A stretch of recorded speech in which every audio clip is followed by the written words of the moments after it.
Hello everyone. तो स्वागत है आपका हमारे एसएससी एजुकेशन हब के इस यूट्यूब चैनल पर। तो आज हम एक और नया चैप्टर आपके लिए लेके आए हैं जिसका नाम होने वाला है सम एप्लीकेशंस ऑफ ट्रिग्नोमेट्री।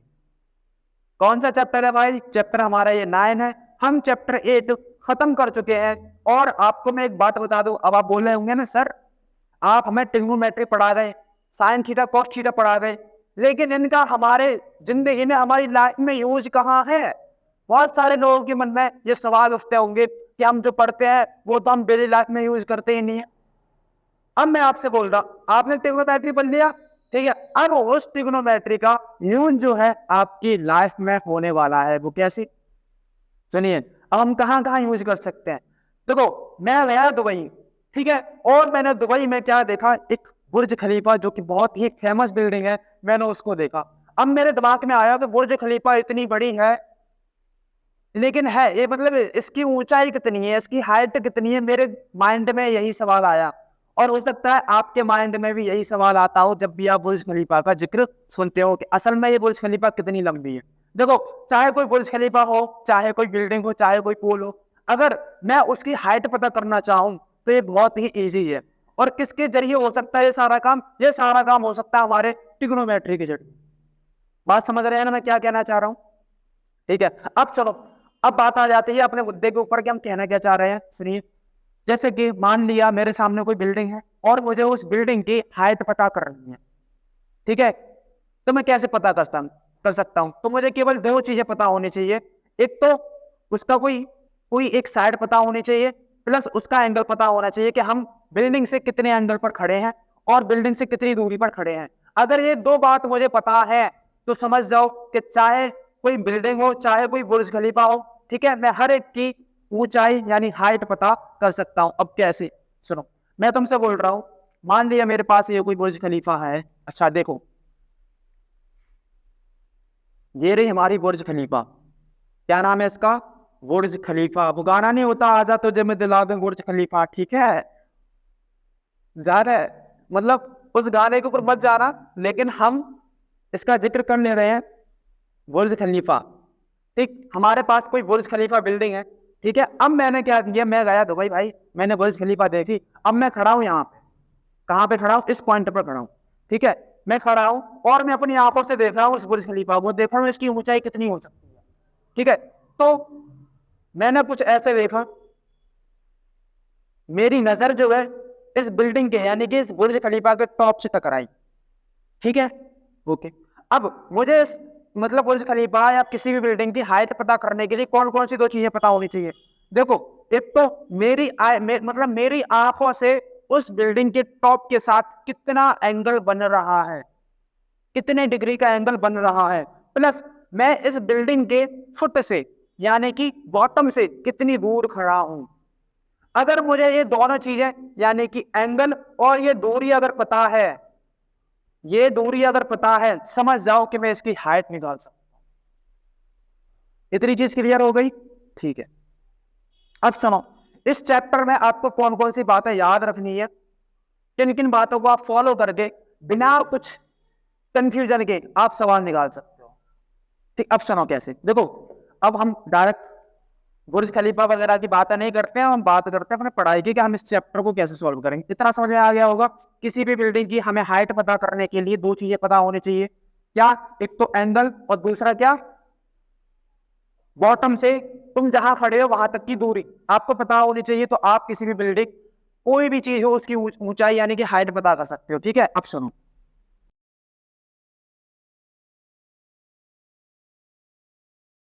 चलिए, अब देखो मेरे पास, मैं मान लिया मैं इस पॉइंट पर खड़ा हूं, ठीक है, और मेरे सामने कोई एक पोल है ना, मेरे सामने कोई एक पोल है, कोई बिल्डिंग है, ठीक है। अरे सीधी नहीं बन रही है, ठीक, ओके। मैंने क्या किया, इस पोल को देखना स्टार्ट किया अपनी आंखों से। ये मेरी आंख है, ठीक है, क्या है? ये मेरी आंख, और मैंने यहां से स्टार्ट किया देखना इसको, इसके टॉप पॉइंट से ग्राउंड पॉइंट तक, ठीक है। और यहां से मैंने किया कि यहां से जो दूरी है वो भी मुझे पता है, तो इसके साथ टॉप पॉइंट के साथ मेरी आई का जो एंगल बनेगा उसको मैं थीटा बोलूंगा, ठीक है, और बॉटम से लेके यहाँ तक की जो दूरी होगी वो हमें पता होनी चाहिए। अब मान के चलो ये कोई एक राइट एंगल ट्राइंगल बनेगा।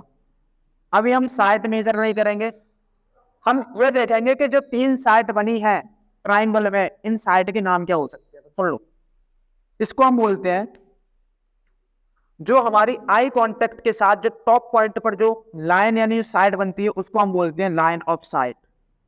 क्या बोलते हैं? Line of site. बात समझ में आ गई? इस वाली लाइन को हम क्या बोलेंगे? Line of site. बॉटम के साथ जो लाइन रेडी होती है उसको हम क्या बोलते हैं? Horizontal line. क्या बोलते हैं? Horizontal line. अब ये क्या लिया हमने? कोई पोल लिया है, हमें क्या पता करना होता है? हाइट ऑफ पोल, यानी कि पोल की ऊंचाई, हाइट ऑफ पोल। ठीक है, अब सुनिए, हम कहां से देख रहे थे? हम देख रहे थे नीचे से ऊपर की तरफ, नीचे से ऊपर की तरफ। तो जब भी आप नीचे से ऊपर की तरफ देखोगे तो जो एंगल बनेगा थीटा, उसका नाम क्या होगा? उसका नाम होगा angle of elevation. Angle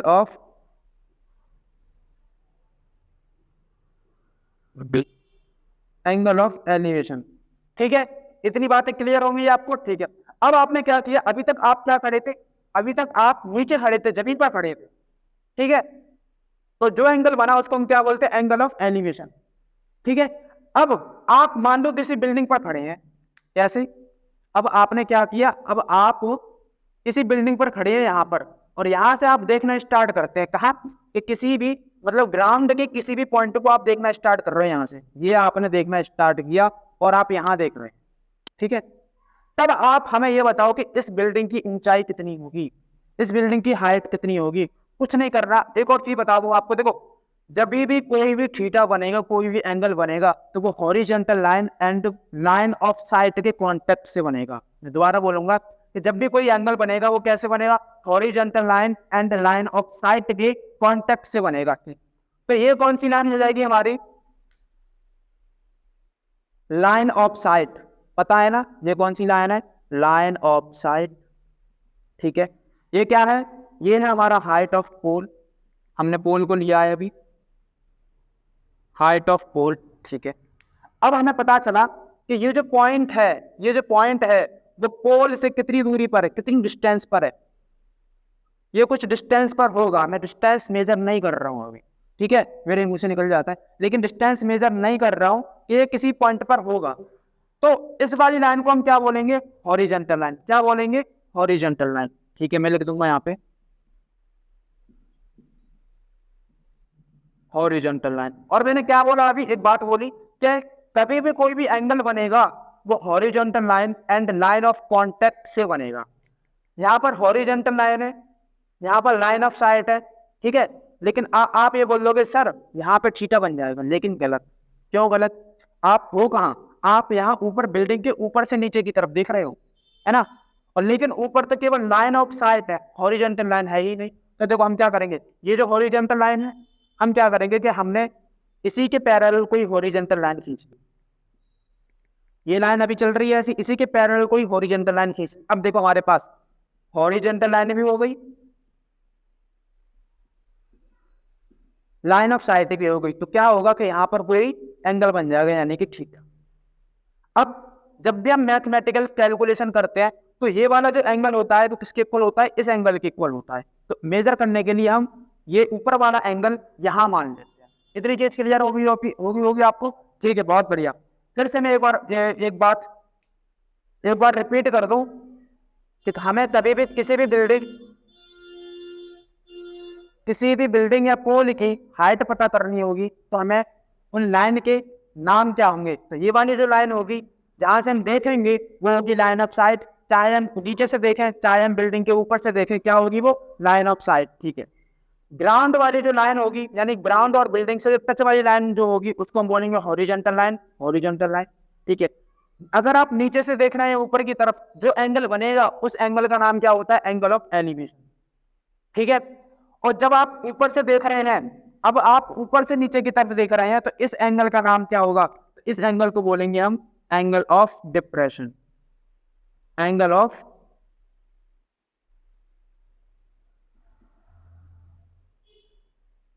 of depression. याद रखना जब आप नीचे से देखेंगे ऊपर की तरफ एंगल ऑफ एलिवेशन, जब आप ऊपर से देखेंगे नीचे की तरफ एंगल ऑफ डिप्रेशन। ठीक है, इतनी चीज क्लियर हो गई होगी आपको। ठीक है, अब एक और बात रहेगी कि इस पूरी एक्सरसाइज में आप कौन कौन से फॉर्मूले याद, मतलब कौन कौन से फॉर्मूलों की जरूरत पड़ने वाली है, ये चीज मैं शुरुआत में बता देता हूं आपको, है ना। तो आपको बस छोटी छोटी 3 चीजें पता होनी चाहिए। कौन कौन सी? मुझे पता है आपको पता होगा, क्योंकि आप ट्रिग्नोमेट्री पढ़ के आ रहे हो। कौन कौन सी? कि साइन थीटा क्या होता है, कॉस थीटा क्या होता है, और टैन थीटा क्या होता है। साइन थीटा को हम बोलते हैं perpendicular upon hypotenuse, cos theta को बोलते हैं हम बेस अपॉन हाइपोटेन्यूस, और टैन थीटा को बोलते हैं हम पी अपॉन बी। ये 3 चीजें आपको पता होनी चाहिए। अगर ये 3 चीजें आपको पता हैं, ये 3 फॉर्मूले आपको पता हैं, समझो ये पूरा चैप्टर आप बड़े आसानी से सॉल्व कर सकते हो। अब इनका यूज कैसे होगा, अब सुनिए। मान लिया कि हमें जब भी सवाल दिए हुए हो, ठीक है, तो उसने बोला कि आपको हाइट दे रखी है, बेस पता करना है। हमें देखो किसी भी बिल्डिंग या फिर पोल की हाइट पता करने के लिए केवल 2 चीजें पता होनी चाहिए। कौन कौन सी? एक तो एंगल पता होना चाहिए, और इन तीनों साइड में से कोई एक साइड पता होनी चाहिए। ठीक है, तो हमारा क्वेश्चन सबसे पहले ये आया कि हमें हाइट पता है, एंगल पता है, हमें बेस पता करना है। अब ये हाइट कौन सी है? परपेंडिकुलर है। हमें क्या पता करना है? इसका बेस पता करना है। एंगल में पता है। तो आप ये बताओ, हाइट यानी परपेंडिकुलर और बेस के साथ कौन सा रिलेशन होता है? परपेंडिकुलर, अच्छा देखो, परपेंडिकुलर और बेस के साथ कौन सा रिलेशन होता है? टैन थीटा का। तो हम यहाँ अप्लाई करेंगे टैन थीटा का, टैन थीटा का रिलेशन अप्लाई करेंगे। ठीक है, ऐसे कोई सवाल आ गया हमारे पास कि अब हमें बेस पता है और हमसे परपेंडिकुलर पूछा है, मतलब हमें बेस पता है, एंगल पता है, तो बताओ परपेंडिकुलर यानी हाइट क्या होगी। तो फिर से हमें क्या पता करना है कि बेस और परपेंडिकुलर के रिलेशन में क्या होता है। तो बेस और परपेंडिकुलर के रिलेशन में क्या होता है? टैन थीटा होता है। अब ऐसे हमसे पूछ लिया गया कि अब हमें हाइपोटेन्यूस दे रखी है और बेस पूछा है, हाइपोटेन्यूस दे रखी है और बेस पूछा है, तो फिर आप यही देखोगे कि हाइपोटेन्यूस और बेस के बाय बेस का जो रिलेशन है वो किसके साथ होता है? हाइपोटेन्यूस और बेस का जो रिलेशन होता है वो किसके साथ होता है? कॉस थीटा के साथ। ऐसे हमें क्या बोला उसने कि अब परपेंडिकुलर दे रखा है हमें और एंगल दे रखा है। अब उसने पूछा कि हाइपोटेन्यूस कितनी होगी। सिंपल सी बात है, परपेंडिकुलर देखो, हाइपोटेन्यूस देखो, किसके साथ रिलेशन है इसका? परपेंडिकुलर हाइपोटेन्यूस साइन थीटा के साथ। तो हम यहाँ पे क्या लेंगे? साइन थीटा लेंगे। अब हो सकता है आपको ये चीजें शायद क्लियर नहीं हुई हो, तो अब हम बढ़ते हैं अपने सवालों की तरफ और सवाल लगाने की हम कोशिश करते हैं। ठीक है, ये जितनी भी चीजें बताई गई हैं आप इनको याद कर लेना, इनके बाहर कुछ नहीं है पूरे चैप्टर में। ठीक है, तो हम सवाल की तरफ बढ़ते हैं।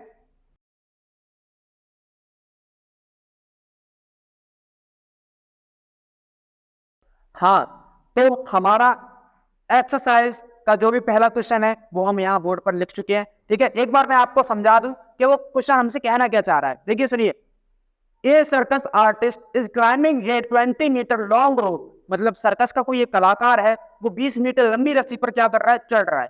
ठीक है, which is tightly stretched and tied from the top of a vertical pole of the ground. मतलब हमारे पास कोई एक पोल है, ठीक है, और इस पोल के टॉप से जो रोप गई है वो ग्राउंड से टाइटली बंधी हुई है। ठीक है, okay. Find the height of the pole, हमें पोल की हाइट पता करनी है। If the angle made by the rope with the ground level is 30 degree, और वो ग्राउंड के साथ कितने डिग्री का एंगल बना रही है? 30 डिग्री का। देखो, ऐड से क्वेश्चन करने से पहले जो भी हमारा क्वेश्चन फॉर्मेट है उसके जरिए फिगर बनाने की कोशिश करो। अब फिगर हम कैसे बना सकते हैं? तो इधर देखो, फिगर बनाना बहुत जरूरी है। हर मतलब इस चैप्टर में हर क्वेश्चन के अंदर फिगर बनाना बहुत जरूरी है भाई। सुनो कैसे। ठीक है, उसने बोला कोई वर्टिकल, अच्छा मैं रेड से बनाऊंगा, कोई हमारा वर्टिकल पोल है। देखो, वर्टिकल और हॉरिजॉन्टल किसे कहते हैं? जो लाइन कुछ इस तरीके की होती है, यानी कि पड़ी हुई जो लाइन होती है ऐसी, जिस सरफेस पर हम खड़े हैं वो क्या है? हॉरिजॉन्टल है। ठीक है, ये नीचे से लेके ऊपर तक, यानी बॉटम से लेके टॉप तक हमारा जो व्हाइट बोर्ड है इस तरीके से, यानी ये जो लाइन होती है ये होती है वर्टिकल लाइन। तो उसने बोला कि कोई एक वर्टिकल पोल है। ठीक है सर, हमने लिख दिया वर्टिकल पोल है, उसके टॉप से और ग्राउंड के किसी पॉइंट पर कोई एक रोप है वो टाइटली बनी हुई है और उस पर क्या हो रहा है कि हमारा जो सर्कस का जो कलाकार है वो इस रोप पर क्या कर रहा है, चढ़ रहा है। ठीक है, इस रोप की लंबाई कितनी दे रखी है हमें, 20 मीटर। ठीक है, पोल के बॉटम से लेके ग्राउंड तक, ग्राउंड पॉइंट तक, ठीक है, यानी कि ये होगी हमारी horizontal line and line of site के साथ जो एंगल बन रहा है, यानी कि ये रोप हमारे ग्राउंड के साथ जितना एंगल बना रही है वो कितना है, 30 डिग्री का। ओके, हम यहाँ पे लिख लेंगे 30 डिग्री। हमने इसका नाम ले लिया ए, बी और सी। हमें क्या पता करनी है, हमें इसकी हाइट पता करनी है। हमने क्या मान लिया, ये हाइट क्या है, एच। ठीक है, अब देखो बड़े आराम से हम हाइट पता कर लेंगे। अब एक चीज बताओ, आप क्वेश्चन समझ गए होंगे, फिगर भी आप समझ गए होंगे। क्या है, मैं दोबारा बता दूं कि कोई एक सर्कस, मतलब सर्कस का कोई कलाकार है, वो 20 मीटर लंबी रस्सी पर क्या कर रहा है, चढ़ रहा है। ठीक है, और वो उसका जो कॉन्टेक्ट है वो किसके साथ है, वो पोल के साथ है। कोई वर्टिकल पोल है, उसके टॉप से लेके ग्राउंड पॉइंट तक वो कितने डिग्री का एंगल बना रहा है, रोप कितने डिग्री का एंगल बना रही है, 30 डिग्री का। इतना करने के बाद अब आप देखोगे हमसे पूछा क्या गया है, हमसे हाइट पूछी है। अच्छा एक बात बताओ, ये कौन सा ट्राइंगल बना, ये बना हमारा राइट एंगल ट्राइंगल, यही तो बना। अब राइट एंगल ट्राइंगल में ये वाली जो साइड होती है ये क्या होती है, परपेंडिकुलर होती है, बेस होती है, या हाइपोटेन्यूज होती है। सर आप बोलोगे परपेंडिकुलर होती है। हमें क्या पता करना है, परपेंडिकुलर पता करना है। ठीक है, हमें दे क्या रखा है, हमें हाइपोटेन्यूज दे रखा है। अब आप एक चीज बताओ, जब हमें परपेंडिकुलर पता, मतलब परपेंडिकुलर और हाइपोटेन्यूज में अगर हम रिलेशन देखें तो किसके साथ बन रहा है, देखो मैंने यहाँ लिख दिया है किसके साथ बन रहा है, परपेंडिकुलर और हाइपोटेन्यूज में। परपेंडिकुलर और हाइपोटेन्यूज में जो रिलेशन है वो किसके साथ बन रहा है, साइन थीटा के साथ। ठीक है, तो हम यहाँ एंगल में क्या लेंगे, साइन 30 डिग्री लेंगे। तो हम देखेंगे यहाँ पे, देखो सॉल्व करने का तरीका, answer triangle ABC, triangle ABC में हम क्या ले रहे हैं, साइन थीटा, हम साइन थीटा ही तो ले रहे हैं। और साइन थीटा का जो रिलेशन है वो किन के साथ होता है, परपेंडिकुलर अपॉन हाइपोटेन्यूज। अच्छा बेटा यहाँ बताओ, परपेंडिकुलर क्या है हमारे पास, AC, समझ में आ रही है ना बात। हाइपोटेन्यूज क्या है हमारे पास, AB। ठीक है, ओके। साइन थीटा, थीटा की वैल्यू कितनी दे रखी है वहां पर, 30 degree. Sine 30 degree is equal to AC की वैल्यू क्या दे रखी है, हमने मान लिया H, पता करनी है हमें। AB कितना दे रखा है, AB हमें पता है 30, वो 20 मीटर। अच्छा ठीक है, इतना हमने कर लिया। जो हमें दे रखा था हमने वही लिखा है, अभी अपनी तरफ से कुछ भी नहीं लिखा है। अब आप ये बताओ, साइन 30 डिग्री की वैल्यू कितनी होती है, साइन 30 डिग्री की वैल्यू कितनी होती है, तो यहाँ होती है 1/2। अगर आपको ट्रिग्नोमेट्रिक टेबल पता है तो आप समझ गए होंगे मैं कहाँ से लिख रहा हूँ। और इधर चल रहा है हमारे पास H/20। ठीक है, हम इस क्या करेंगे, क्रॉस मल्टीप्लाई करा लेंगे बड़े आराम से। यहाँ पर हो जाएगा 2H, 20 बन जब 20, H के साथ जब 2 मल्टीप्लाई में है उधर जाएगा, डिवाइड में पहुंच जाएगा, अपॉन में 2। ठीक है, अब 2 से ये काट दो, कितना आ गया, H इज इक्वल टू 10। अच्छा हमें किस में दे रखी थी, हमें इसमें जो सी फिगर, ठीक है, 8 जो, अच्छा जो हमारी जो क्या बोलते हैं ये लंबाई है किसमें दे रखी है, मीटर में दे रखी है। तो हाइट कितनी आ जाएगी, 10 मीटर आ जाएगी यहाँ पर। तो आप समझ गए, आप समझ गए मैंने क्या किया, मैंने कुछ नहीं किया। हमें पता था किसी भी पोल की या बिल्डिंग की हाइट पता करने के लिए हमें 2 चीजें पता होनी चाहिए, एक तो एंगल और तीनों साइड में से कोई एक साइड। ठीक है, हमें पता था हाइपोटेन्यूज। अब पूछा क्या था, परपेंडिकुलर यानी कि हाइट। तो परपेंडिकुलर और हाइपोटेन्यूज का रिलेशन किन के साथ होता है, परपेंडिकुलर और हाइपोटेन्यूज का रिलेशन किन के साथ होता है, साइन थीटा के साथ। ठीक है, हमने साइन थीटा ले लिया, P/H। परपेंडिकुलर क्या था हमारा AC, हमने लिख लिया। और हाइपोटेन्यूज क्या था हमारा AB, हमने वो लिख लिया।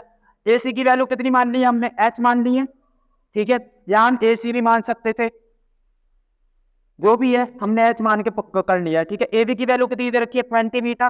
ठीक है, साइन 30 डिग्री की वैल्यू कितनी होती है, 1/2। हमने क्रॉस मल्टीप्लाई कर लिया, यहाँ से H की वैल्यू कितनी आएगी, 10 मीटर। तो जो हाइट होगी हमारी कितनी होगी 10 मीटर।